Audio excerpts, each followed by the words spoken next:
Saudara, kilang minyak milik Pertamina RU6 Balongan di Indramayu, Jawa Barat meledak dan juga terbakar pada Senin dini hari. Kobaran api Anda bisa melihatnya di layar kaca membumbung tinggi hingga langit menjadi merah. Puluhan mobil pemadam kebakaran berjibaku untuk memadamkan kobaran api. Pertamina Balongan saat ini juga tengah fokus untuk menangani situasi. Aliran minyak langsung dimatikan agar kebakaran tidak meluas. Pertamina juga telah menyiapkan tempat evakuasi bagi pengungsian bagi warga sekitar. Begitu ada ledakan 2 kali, langsung kita keluar lihat api udah gede kayak gitu. Ya udah itu aja. Itu apa namanya? Tangki. Ya, area Pertamina. Pengeboran. Ya. Terkait insiden kebakaran tangki 301 yang sudah terjadi dini hari tadi. Telah terjadi insiden kebakaran di tangki. Antisipasi agar tidak menjalar ke area lain, maka kami langsung melakukan normal shutdown kepada kilang ini. Untuk itu, jadi kami mohon masyarakat juga tidak perlu panik dengan isu-isu yang ada sehingga ada panik buying dan sebagainya, itu tidak perlu karena pasokan tetap berjalan aman dan lancar. Apakah komut akan dicopot atau dirut nggak dicopot? Itu Pak Menteri bilang nggak ada yang copot-copot. Silakan selesaikan. Kami support komisaris, kami support direksi untuk memperbaiki Pertamina. Kalau kamu mau jadi orang yang great, yang besar, yang hebat, kamu mesti siap disalah mengerti orang lain, kira-kira gitu. Jadi Ahok ini kan tipe yang orang yang memang memerangi patologi normalitas. Kalau kamu bisa dimengerti orang lain, mah kamu gak akan jadi sesuatu yang beda gitu loh. Pak Erick itu memang banyak banget mengkritisi Pertamina gitu. Makanya kita dorong nih Pertamina untuk semakin baik. Nah ini jadi buat saya, ini susah sekali di posisi seperti ini. Kenapa? Kita kencengin, mereka tuh ngeyel, ngeles. Kontennya diterima, masukannya Pak Ahok bagus ya. Kenapa ada lu kita jadi masalah gitu? Alasannya ngomong kasar, ngomong apa, bukan. Asal transparansi saja kamu nggak suka. Ngomong apa adanya kamu nggak suka. Pak Ahok itu melihat Pertamina udah mabuk sendiri mungkin dia. Kita lihat semuanya lebih mabuk lagi. Saya ingin pengelolaan, tata kelola, manajemen yang ada di BUMN diperbaiki. Nah inilah, kita ini terlalu banyak oknum. Kita cuma disuruh yang Menteri BUMN ngawasin. Kalau ditanya lebih efektif mana, dari awal saya sudah bilang, kalau mau eksekutor ya saya jadi dirut. Tapi persoalannya kalau saya jadi dirut, ribut. Kadrun-kadrun mau demo, mau bikin gaduh lagi republik ini gitu loh. Komisaris di BUMN itu sebetulnya itu ibarat neraka lewat, surga belum masuk. Di sini suruh pecat, direktur utama, direktur SDM ngeyel, nggak mau pecat langsung. Alasan belum ketemu bukti. Ada yang ngatain saya tai, disebarin di WAG semua. Ngatain saya macam-macam, ini pegawai nih. Saya bilang itu ada sanksinya, ada pasalnya. Dia balas saya, betul nggak? Bapak tuntut dulu di polisi. Udah dapat tuntut, udah boleh pecat. Ikut main. Ada dapat komisi, dapat fee. Pak dibayar oleh negara sebagai komisaris utama Pertamina bekerja, bukan ngebacot di luar. Dari awal banyak sekali pernyataan Pak Ahok itu yang memberikan citra negatif sebenarnya kepada Pertamina. Masalah karena mulut Pak Ahok yang menjadi viral. Komutnya kebanyakan bacot, kebanyakan ngomong, bukan kebanyakan kerja gitu loh. Pak Ahok tuh bisa ngancam-ngancam direktur SDM. Saya bisa copot Bapak sebagai direktur SDM. Bahwa pernyataan Pak Ahok ingin membubarkan Pertamina itu adalah pernyataan maladministrasi. Dia bilang saya komisaris rasa dirut. Saya bilang enggak, saya dirutnya Rukomut. Saya bilang. Presiden nggak teriak-teriak bangun kilang, perbaharui kilang. Presiden bilang 5 tahun lewat gitu aja tuh, nggak ada yang dibangun. Saya minta kilang ini segera dibangun. Tapi sampai detik ini dari 5 yang ingin kita kerjakan, 1 pun nggak ada yang berjalan. Pejabat kita kan dari Pertamina, di Migas kan nggak bodoh semua, dokter, profesor semua. Tapi kita nggak ngerti, yang jelas barangnya nggak jadi kan. Sudah 34 tahun kita nggak bisa membangun kilang minyak, kebangetan. 5 tahun Pak Jokowi kan nggak ada yang jadi. Untung Presiden kepilih kedua kalinya, bisa ngegas lagi.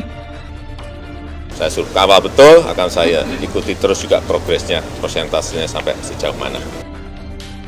Iya dong, kalau mau lawan orang-orang brengsek ya mesti jadi penguasa lah. Takut. Nanti demo lagi nih, kalau Ahok mulai berkiprah. Kalau kalian benar, yang rasis-rasis kalau benar, Saya berhenti berpolitik kok. Tapi kalau lu munafik, gue hajar, gue lawan, gue bilang. Supaya kamu mempunyai pengertian yang benar. Sama seperti saya mempunyai pengertian benar tentang Allah. Kemudian menista agama lagi. Kan Arab kan dianggap khusus. Jadi orang bilang, Cina kafir. Kafir lo, Cina lo, pulang ke Tiongkok. Kalau dari keyakinan kan Arab paling khusus. Artinya orang lebih pilih keturunan Arab daripada Cina. Cina lebih bawah kok pangkatnya. Kecuali Arabnya Kristen, itu repot deh. Padahal dia minoritas. Dia mulai. Kau pertama kafir, kedua goblok. Kitab Bible Kristen itu bohong. Saya bukan mengatakan Bible Kristen fiksi. Bible Kristen itu palsu. Hai teman-teman, saya mau memperlihatkan transaksi saya hari ini lakukan trading. Ini bukti transaksi saya, setiap bulannya saya melakukan penarikan ratusan juta rupiah. Semua keuntungan dalam melakukan trading dan investasi bisa kalian pelajari dari kelas trading. Kalau saya bisa, kalian juga bisa guys. Oke, itu yang mau saya tunjukkan. Like video ini sekarang juga dan gunakan link di kolom deskripsi. Bukan cuma itu saja, transaksi tidak dikenakan fee, baik itu investasi saham, trading forex, komoditas, bitcoin, binary option, dan lainnya. Untuk melakukan trading atau investasi, langkah pertama adalah membuka account, pilih saham, tentukan jumlah investasi, lalu beli. Setelah nonton video ini, ayo buka sekuritas hari ini, gratis, cepat, dan simple. Pastikan gunakan link di kolom deskripsi untuk mendapatkan kelas trading dan bantuan registrasi. Gunakanlah $10.000 di akun virtual untuk latihan. Promo kelas trading bisa kalian dapatkan jika deposit di bulan ini. Selamat menonton guys, enjoy! Hai semua, dengan saya Jonas Leong. Terima kasih banyak buat kalian, penonton setia yang selalu menonton di channel ini. Saya secara personal sangat menghargai waktu kalian. Dan saya sudah menganggap kalian sebagai family karena kalian selalu support di channel ini. Bagi kalian yang selalu menuliskan opini kalian di kolom komen, saya baca komen kalian satu persatu. Saya baca komen kalian untuk mengetahui opini kalian, tanggapan kalian, dan masukan kalian sangat berguna untuk video selanjutnya. Terima kasih banyak buat kalian yang selalu menekan tombol like di awal video. Video seperti ini membutuhkan waktu dan juga research. Dan ini semua gratis untuk kalian. Jadi pastikan kalian menekan tombol like-nya supaya saya mengetahui kalian menyukai konten yang saya bagikan. Terkait insiden kebakaran tangki 301 yang sudah terjadi dini hari tadi. Baik, saya ingin menyampaikan beberapa poin yang mungkin perlu diketahui oleh seluruh masyarakat. Yang pertama bahwa pada jam 00.45 dini hari tadi telah terjadi insiden kebakaran di tangki T301 di area kilang Balongan. Antisipasi agar tidak menjalar ke area lain, maka kami langsung melakukan normal shutdown kepada kilang ini, sehingga kita pastikan ada pengendalian arus minyak dan mencegah terjadinya perluasan kebakaran. Bapak Ibu, untuk penyebab kebakaran tersebut belum kita ketahui dengan pasti. Jadi sampai saat ini kami masih melakukan investigasi dibantu oleh pihak-pihak berwenang, sehingga fokus kami hari ini adalah untuk menyelesaikan kondisi darurat di lapangan. Kami dapat sampaikan beberapa hal terkait fokus yang akan dilakukan oleh tim kami. Jadi pada dini hari tadi, Direktur Utama PT Kilang Pertamina Internasional sudah langsung berangkat ke lapangan untuk memimpin langsung penanganan di lokasi. Jadi kami saat ini fokus pada penanganan insiden di mana Pertamina mengerahkan seluruh daya upaya untuk melakukan offensive fire handling. Dan kami tentu saja berkoordinasi dengan seluruh pihak, baik internal Pertamina Group maupun dengan pihak eksternal di pusat maupun di daerah. Kami melibatkan kepolisian, pemerintah daerah. Api telah dapat dilokalisir di dalam banwall. Jadi di sekitar tangki ini ada tanggul. Nah, api sudah bisa kita lokalisir di sana. Dan untuk pemadaman kami menggunakan foam ke perimeter banwall dan juga pusat nyala api. Sehingga dengan demikian kita pastikan bahwa api tidak akan menjalar ke area lain, gitu ya. Dan untuk mencegah api itu ke daerah lain, kami juga melakukan pendinginan di area sekitar. Untuk penanganan ini ada 10 mobil pemadam kebakaran yang kita operasikan, dan ini damkar ini dari Pertamina Group dan juga dari Pemda Cirebon dan Indramayu. Jadi dari seluruh Pertamina Group, baik Pertamina Pusat maupun Pertamina EP dan juga dari MOR 3 serta Politama ini mengerahkan damkarnya, di mana sebagian besar ini sudah berhasil ditangani dan juga sudah kembali ke rumah masing-masing. Namun masih ada 5 orang korban yang masih ditangani di rumah sakit. Alhamdulillah tidak ada korban jiwa pada insiden ini. Mohon kepada warga di sekitar untuk tetap tenang dan menjauhi lokasi kebakaran. Dan untuk memastikan itu kami mohon maaf juga karena kami lakukan pemblokiran jalan di sekitar lokasi kejadian dibantu oleh PLI, Polri dan juga TNI. Dan tentu saja bagi kami keselamatan masyarakat di sekitar kilang adalah menjadi prioritas utama. Dan untuk itu kami telah melakukan evakuasi dan menyiapkan posko pengungsian berikut tim medis. Namun berita terkini sebagian masyarakat telah berangsur-angsur pulang kembali ke rumahnya. Dan ini terus akan kita pantau dan monitor, kita pastikan tidak ada unsafe condition bagi masyarakat di sekitar kilang. Hal lain adalah kaitannya dengan suplai BBM. Dengan kejadian ini, maka kami akan memastikan bahwa pasokan BBM aman. Karena sebetulnya dalam pola suplai ini, kami memiliki senario ketika dalam kondisi harus beroperasi secara emergensi sekalipun. Sehingga apa yang kita lakukan adalah kita mengoptimalkan produk dari kilang-kilang lain dan kita akan salurkan langsung ke daerah-daerah yang selama ini disuplai dari Balongan, yaitu di daerah Jakarta dan juga Cikampek. Jadi kami pastikan sekali lagi kepada masyarakat tidak ada kendala di dalam suplai BBM ini. Karena sebetulnya kilang atau processing plant yang utama, equipment utama di dalam kilang ini tidak terdampak. Jadi kebakaran itu hanya di daerah tangki saja. Untuk itu kami tentu berharap bahwa kilang akan bisa segera kami operasikan kembali setelah kita berhasil melakukan pemadaman. Sehingga tidak ada kendala dalam pasokan suplai ke masyarakat. Untuk itu, jadi kami mohon masyarakat juga tidak perlu panik dengan isu-isu yang ada sehingga ada panik buying dan sebagainya, itu tidak perlu karena pasokan tetap berjalan aman dan lancar. Selamat pagi, salam sejahtera untuk kita semua, Bapak, Ibu, Saudara-saudari, rekan-rekan semua yang kami hormatin. Melanjutkan apa yang disampaikan oleh Ibu Dirut, kami akan memberikan update mengenai stok nasional BBM.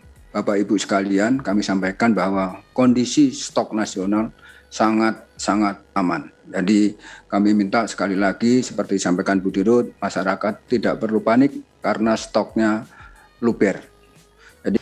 PT Pertamina RU 6 Balongan dibangun pada tanggal 1 September 1990 yang dinamakan Proyek EXOR atau Export Oriented Refinery. Lokasi Indramayu dipilih karena relatif dekat dengan konsumen bahan bakar minyak terbesar, yaitu Pulau Jawa yang mengonsumsi BBM 65% dari kebutuhan nasional dan 80% dari kebutuhan Jakarta. Selain itu, tersedianya lahan yang dibutuhkan, diantaranya bekas sawah yang kurang produktif dan harga tanah saat itu yang masih relatif murah serta jauh dari keramaian. Keberadaan RU 6 Balongan sangat strategis bagi bisnis Pertamina maupun kepentingan nasional. Sebagai kilang yang relatif baru dan telah menerapkan teknologi terkini, Pertamina RU 6 mempunyai nilai ekonomis yang tinggi. Begitu ada ledakan 2 kali, langsung kita keluar lihat api udah gede kayak gitu. Ya udah itu aja. Itu apa namanya? Tangki. Ya, area Pertamina. Pengeboran. Oh, pengeboran. Iya. Tidur. Apa ini bau? Bau. Ya bau sangit lah kayak gitu ya. Bau nggak enak itu asap. Terasa, set gitu terasa. Begitu meledakan itu langsung mur. langsung terasa. Ya saya gugup lah, bangunin keluarga, anak-anak kita keluarin motor langsung. Ya nggak tahu itu pintu aja nggak dikunci, masih begini. Nyelamatin diri dulu, langsung keluarga saya bawa ke sana ke desa kita sana, Tegal Sembadra. Komisaris Utama PT Pertamina Persero Basuki Cahayapurnama atau Ahok mengakui bahwa pernyataan-pernyataan dia yang memantik reaksi massa itu sejatinya ditujukan bagi internal Pertamina. Ahok menilai ungkapan-ungkapan ini merupakan bagian dari evaluasi perusahaan. Dirinya juga tengah menjalankan fungsi pengawasannya sebagai komisaris utama. Ahok juga mengakui bahwa sejatinya evaluasi terhadap Pertamina telah dia lakukan sejak lama, tepatnya sejak dirinya diangkat sebagai bos di perusahaan plat merah tersebut pada awal 2020. Menurut Ahok, sejak awal menjadi komisaris utama Pertamina, sikap kencang terhadap perbaikan tata kelola manajemen telah ia gembar-gemborkan. Staf khusus Menteri BUMN Arya Sinulinga menganggap bahwa pernyataan tersebut merupakan sebuah masukan yang baik bagi Kementerian BUMN mengenai masalah internal di Pertamina. Kontennya diterima, masukannya Pak Ahok bagus ya, bagus banget. Itu bagian dari transformasi di Pertamina gitu ya, bagaimana membuat jadi transparan, bagaimana membuat rantai birokrasi di sana jadi bagus, atau juga misalnya ada proyek-proyek yang belum dilaksanakan juga ya didorong. Itu kan tugas dari Komut juga untuk memantau semua proyek-proyek strategisnya perusahaan, kan itu tugas Komut juga gitu. Komisaris kan tugasnya itu juga. Ada juga beberapa pejabat elit yang tidak senang dengan sikap belak-belakan yang dilakukan oleh Ahok. Salah satunya ialah politisi Gerindra Andre Rosiade. Melalui akun Twitter miliknya, Andre mengusulkan pada Presiden Jokowi dan Menteri BUMN Erick Thohir agar Ahok dicopot dari jabatannya karena menurutnya Ahok menimbulkan kegaduhan. Basuki Cahayapurnama atau Ahok merupakan pemimpin yang senang belak-belakan. Ia selalu terbuka dan tidak pernah takut dalam menyuarakan pendapatnya terhadap suatu masalah. Salah satu contohnya ialah ungkapan yang mengatakan jika Kementerian BUMN harus dibubarkan. Menurut pengamat ekonomi UGM Fahmi Radi, ungkapan itu merupakan sikap yang berani sebab kementerian ini juga yang telah menunjuk Ahok sebagai komisaris. Keberadaan Kementerian BUMN memang dirasa kurang efektif. Selain terkenal berani, Ahok juga memiliki kebencian terhadap para birokrat nakal. Ia tunjukkan melalui pernyataannya yang mengatakan bahwa ada permainan gaji di lingkup pejabat Pertamina. Dengan begitu, sudah tak mengherankan jika secara terbuka Ahok berbicara mengenai permasalahan yang ada di Pertamina, meski kejujurannya itu telah melukai perasaan dan tidak disukai oleh orang lain. Kejujuran merupakan hal yang utama karena kejujuran dan loyalitas itu tidak ada sekolahnya. Yang utama adalah jujur, karena kejujuran dan loyalitas itu tidak ada sekolahnya. Kalau kamu punya itu, kamu sampai tua pun nggak mungkin susah. Kalau cuma sekedar punya makanan dan pakaian untuk hidup, kita bagaimana bisa ekspor minyak? Orang kita itu net importer kok. Makanya saya katakan, ini juga lucu. Mereka ngotot mau beli ladang minyak di luar negeri. Anda beli minyak di luar negeri itu mahal, cuma dapat dividen. Kalau Anda cuma ambil 10-20% dapat dividen, katakanlah 5%, 4%, 5%. How come you ngutang bond 5%? Bagaimana Anda minta pinjaman uang 5%, lalu beli sesuatu ngarapin dividen 5%? Kalau dibagi dividen, kenapa tidak berpikir untuk eksplorasi? Kita masih punya 12 cekungan yang berpotensi punya minyak, punya gas. Itu ngapain di luar negeri gitu loh? Ini jangan-jangan saya pikir ada komisi kali ini beli-beli minyak di luar. Sama kayak LNG. Sudah tahu laporan dari konsultan 2017-18. LNG akan drop. Apalagi ada shale gas dari Amerika gitu ya. Murah, tinggal Anda ambil. Lalu mereka kontrak sampai 45 tahun. Dengan nilai 34 miliar dolar. Gendeng kan? Dan nggak bisa dibatalin. Lu mau ngamuk, dia todong kita tanda tangan. Saya bilang saya nggak mau tanda tangan, pecat saya aja. Ini udah terjadi. Jadi kita belum lagi beli aset di luar gitu, impairmentnya ratusan juta dolar tiap tahun. Orang beli barang itu ketika barang jadi murah, bos. Saya bilang. Saya baca ajaran Warren Buffett aja tahu kok. Cuma baca buku aja ngerti kok. Ini enggak, Pertamina beli orang lagi turun, dia beli paling tinggi itu harganya tuh.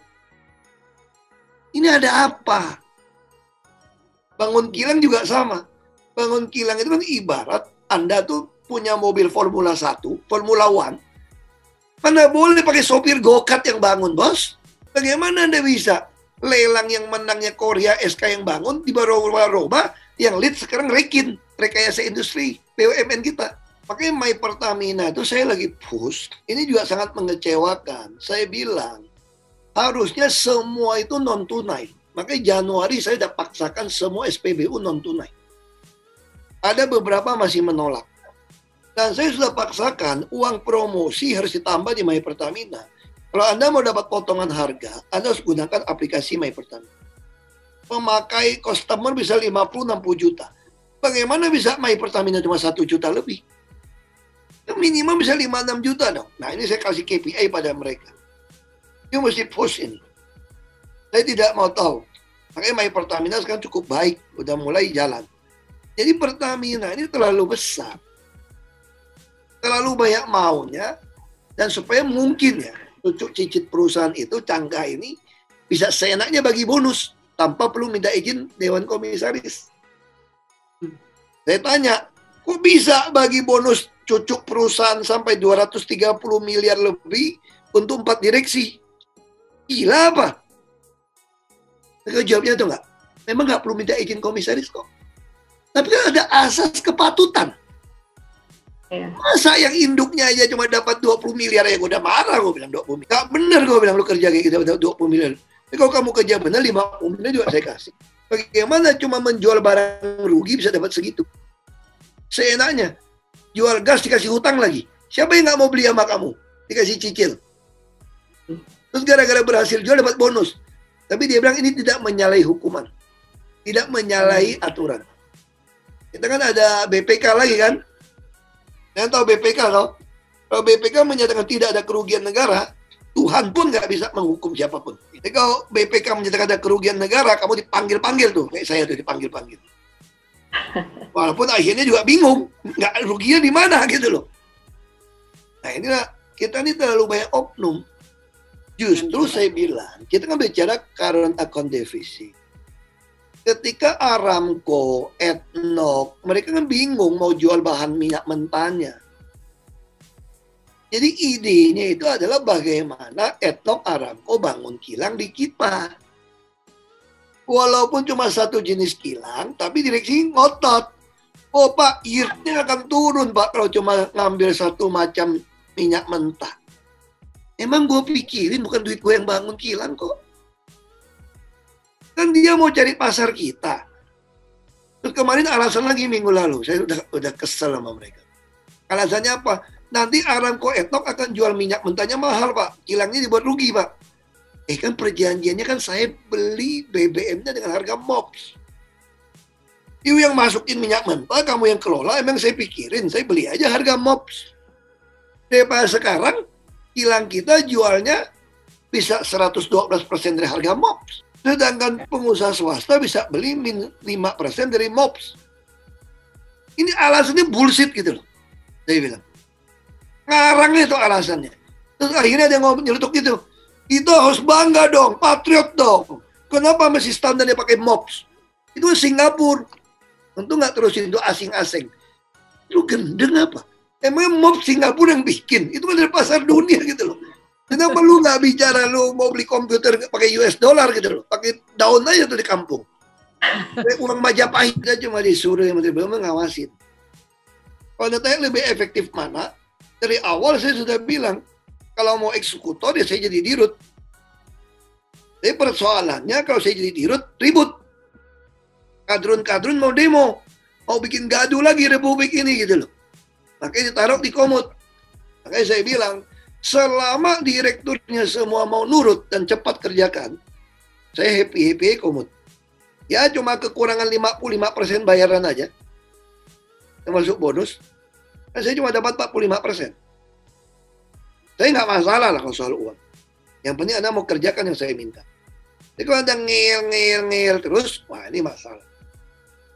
Jadi sekali lagi putusan kan bukan saya. Nggak bisa pemilihan. Kalau tanya saya pribadi, Anda lebih suka mana? Saya lebih suka posisi Komut, asal direksinya mau kerja, ikutin. nggak ngeyel, nggak kasih data macam-macam. Kenapa?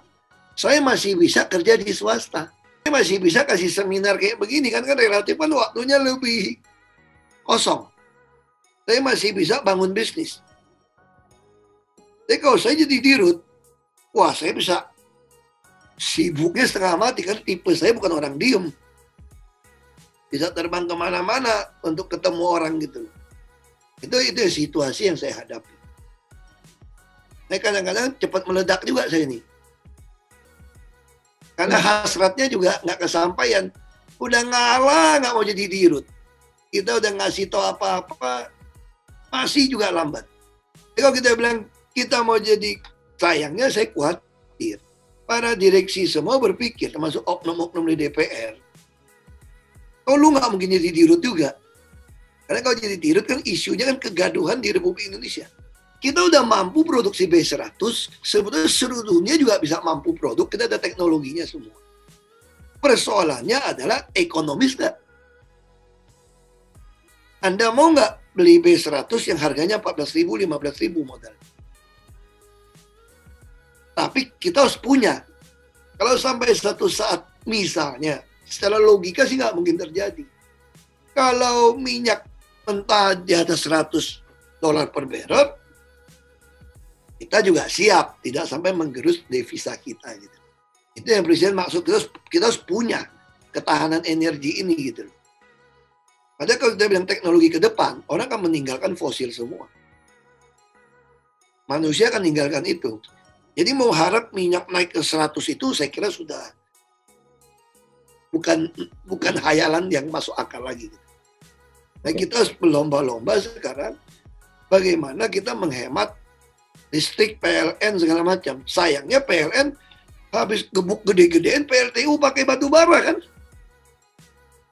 Begitu ekonomi lesu, mereka nggak bisa nyerap. Orang mau bangun geotermal yang bersih, dia nggak bisa dibayar. Mau bangun yang angin, semua nggak bisa bayar. Yang air juga susah bayar. Karena dia kelebihan. Kelebihan dengan janji bangun proyek yang dulu. Hampir semua tambang itu pasti merusak. Makanya secara bertahap, kita mulai mengevaluasi mana yang sumur-sumur tua yang harusnya udah ditutup, tapi masih punya penghasilan, itu kita mau kerjakan dulu sebelum ditutup. Ini pun masih ada persoalan juga soal tutup-tutup sumur-sumur yang ada ini. Yang pasti semua kajian lengkap.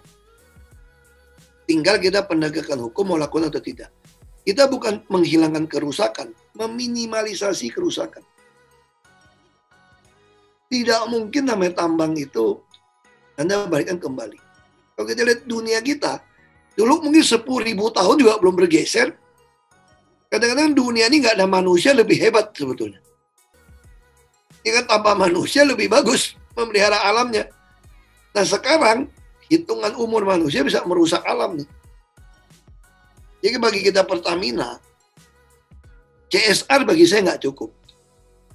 Bagaimana Anda meminimalisasi, gimana menghasilkan kerusakan ini bisa kasih kesejahteraan orang. Makanya nggak boleh bagi-bagi duit seenaknya di Pertamina. Nggak boleh bagi gaji-gaji seenaknya. Karena akan meninggalkan satu bom waktu. Kalau tanya saya caranya gimana, ahli lingkungan, profesor semua tahu. Tapi nggak bisa bersih, pasti minimalisasi. Pertamina ini semua punya. Karena kita bayar konsultan 1,5 triliun satu tahun. Ini saya potong-potong ini. Jadi kalau jadi direksi Pertamina itu bodoh aja bisa ngomong, tau gak? Karena konsultan yang bikinin semua. One Village, One SPBU, mana pernah dikerjain? Alasannya duit, minjem duit lagi, minjem duit. Sekarang udah ngutang $16 miliar. Tiap kali otaknya minjem duit aja nih, saya udah kesel ini. Minjam duit terus mau akuisisi terus lagi. Saya bilang, gimana cara ngatasi itu? Kita ingin tiap desa itu punya peta shop. Karena kita berbicara logistik supply chain ke depan. Kalau kita berbicara tentang electric vehicle, tentu ini urusan BUMN ya. Kita akan join dengan MinID, dengan PLN. Ini bicara jaringan gitu loh. Kalau Anda bisa motor semua bisa tukar-tukar aki, kita bisa produksi, kita bisa punya supply chain yang baik. Tapi bukanya kan biaya. Makanya saya menggandeng Mendagri. Karena saya pernah di DPR RI kan. Saya tahu tiap desa itu dapat duit. Bingung pakai duitnya. Saya bilang sama orang desa, lebih baik Anda buka Pertashop. Saya jadiin kamu agen minyak dan agen gas. Termasuk kamu bisa punya jaringan untuk produk-produk sembako dan lain-lain nanti. Untuk membantu rakyat mendapatkan barang dengan baik. Dan saya juga lagi nekan sekarang, tapi memang lambat ini direksi ini. Saya udah nggak sabar. Di Amerika Anda punya 911 kan? Indonesia tuh nggak punya. Kami bisa menyediakan 135 nama sebetulnya. Kita kerjasama dengan Telkom, tinggal tambah seat. Saya pengen seluruh rakyat Indonesia. Anda butuh apa aja, Anda telepon 135. Nanti saya akan Pertamina ngatur. Kirimkan menjadi dashboard kepada pemerintah daerah yang ada. Dan rakyat akan melihat Pertashop itu sebagai tempat berkumpul. Tempat komunitas. Pasangin dengan wifi yang baik, itu dia bisa tempat belajar, tempat perekrutan orang yang baik juga sebetulnya. Jadi yang penting logistik supply chain harus kita lakukan. Tentu orang akan meninggalkan fosil, Indonesia nggak secepat itu. Nah kita berharap Pertamina seperti apa? Pertamina nggak mungkin go public. Makanya sekarang kita bagi ke subholding. Kita kalau berbicara market cap 100 miliar dolar. Kalau Anda tidak pernah IPO, bagaimana tahu market cap Anda gitu.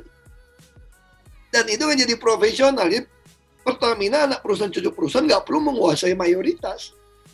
Yang penting punya hak suara. Ini baru akan jadi profesional. Kita mau jadi konglomerat. Cita-cita saya itu Pertamina adalah satu contoh model untuk seluruh SOE yang ada. Jadi kita harus masuk seperti itu.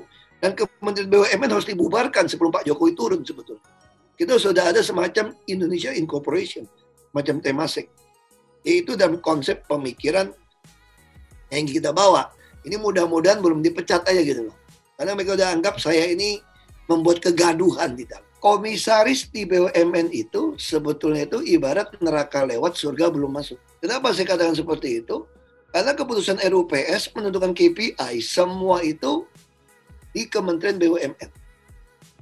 Harusnya Kementerian BUMN itu dibubarkan sebetulnya. Kita harus membangun semacam Temasek.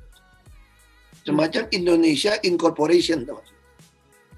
Persoalannya Presiden nggak bisa mengontrol manajemen BUMN. Kita nggak ada orang sebetulnya. Ini BUMN gitu besar, sudah beranak cucu, cicit, sampai cangga, aduh udah seenaknya di bawah itu. Bagi bonus seenaknya. Kita nggak bisa kontrol lagi nih, karena kita nggak punya orang. Nah makanya sebenarnya kita harapkan masuk dalam di Pertamina ini, kita bisa mendapatkan sumber daya manusia gitu. Karena dia relatif lebih baik, lebih pintar semua, perusahaan luar negeri, dia baru bisa dipindahkan ke BUMN yang lain. Nah bedanya apa dengan waktu jadi DPRD beda. Ini mirip-mirip DPRD sama DPR RI. Kalau jadi waktu bupati dengan gubernur, seluruh BUMD saya yang menentukan komisaris dan direksinya sendiri tanpa DPRD. Saya bisa ganti orang suka-suka saya. Tentu saya ganti yang profesional. Nah, di sekarang nggak bisa saya. Semua menteri. Dia ganti direktur pun bisa tanpa kasih tahu saya. Saya sempat marah-marah juga. Jadi direksi-direksi semua mainnya yang penting lobbynya ke menteri. Karena yang menentukan menteri. Dan menurut saya, komisaris pun rata-rata kan titipan dari kementerian-kementerian. Dengan mendapatkan tantim 45%, siapa yang mau bunyi-bunyi kenceng sebetulnya? Itu kayak Direktur Utama Pertamina dulu, kalau lagi untung gede itu bisa dapat 25 miliar rupiah tantimnya. PLN lebih gede lagi, bank lebih gede lagi. Kalau kita bandingkan dengan perusahaan sejenis, ini underdog gitu loh. Tapi yang menentukan Kementerian BUMN. Nah ini jadi buat saya, ini susah sekali di posisi seperti ini. Kenapa? Kita kencengin, mereka tuh ngeyel, ngeles. Dia kasih kita secuil, data secuil. Saya udah sempat marah kemarin. Lalu apa yang berjaya sekarang? Saya potong jalur birokrasi. Hai teman-teman, saya mau memperlihatkan transaksi saya hari ini lakukan trading. Ini bukti transaksi saya setiap bulannya saya melakukan penarikan ratusan juta rupiah. Semua keuntungan dalam melakukan trading dan investasi bisa kalian pelajari dari kelas trading. Kalau saya bisa, kalian juga bisa guys. Oke, itu yang mau saya tunjukkan. Like video ini sekarang juga dan gunakan link di kolom deskripsi. Bukan cuma itu saja, transaksi tidak dikenakan fee, baik itu investasi saham, trading forex, komoditas, bitcoin, binary option, dan lainnya. Untuk melakukan trading atau investasi, langkah pertama adalah membuka account, pilih saham, tentukan jumlah investasi, lalu beli. Setelah nonton video ini, ayo buka sekuritas hari ini, gratis, cepat, dan simple. Pastikan gunakan link di kolom deskripsi untuk mendapatkan kelas trading dan bantuan registrasi. Gunakanlah $10.000 di akun virtual untuk latihan. Promo kelas trading bisa kalian dapatkan jika deposit di bulan ini. Selamat menonton guys, enjoy! Makasih banyak buat kalian yang nggak skip dan nonton video ini sampai habis. Saya secara personal sangat menghargai waktu kalian. Makasih banyak buat kalian yang sudah tekan tombol subscribe dan makasih banyak buat kalian yang sudah tekan tombol loncengnya. Jangan lupa bagikan informasi ini ke teman atau family Anda. Mungkin teman atau family Anda membutuhkan investasi ini. Oke guys, sekian dulu dari saya. Jangan lupa follow Instagram saya di @johannesleongofficial untuk kata-kata motivasi setiap harinya. Bagi kalian yang termotivasi nonton video ini, ayo like video ini dan subscribe di channel ini. Dan buat kalian yang sudah subscribe di channel ini, jangan lupa tekan tombol loncengnya supaya kalian mendapatkan notifikasi setiap kali saya upload video.